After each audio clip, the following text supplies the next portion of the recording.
WSVN and see they're into their new newscast, and we'll join them and see what they're finding. Unless you're fleeing people in the business that we're in, we're there to broadcast and try to help other people. So it's Mother Nature can be crazy. And our emergency crews worked very well in getting people out. I mean, a lot of people decided at the last minute, oops, I'm going to go to a shelter. We had the buses running till like 8 o'clock at night. They ran fairly late. We had emergency crews going in and getting people out who couldn't get out, who decided at the last minute they wanted to get out and go to a shelter. And so the evacuation effort, I think, was superb in all of this.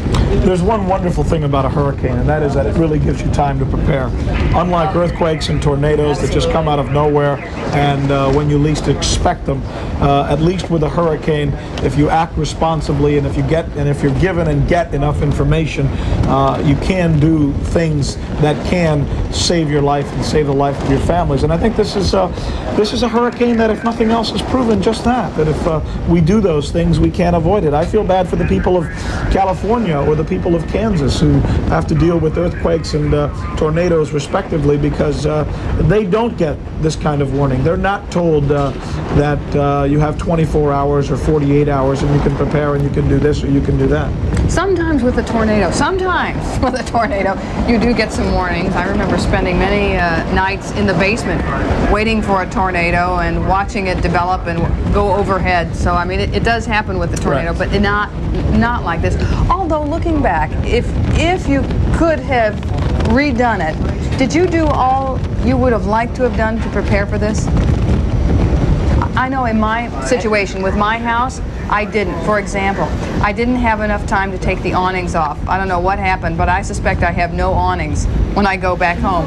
That seems to be the case all over. Those who didn't take their awnings down lost them. I suspect that's what happened at my place.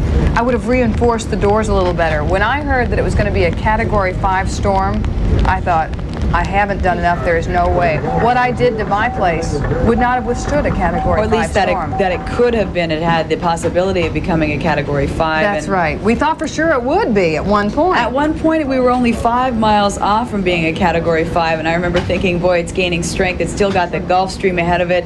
How can we avoid becoming? But I guess you have to take into consideration that anything can happen with a natural disaster. In other words, Mother Nature. Anything can happen. Anything is possible. In some respects, the high-pressure ridge that was sitting above the area for so long was responsible for steering Andrew our way. Had we had a few bumps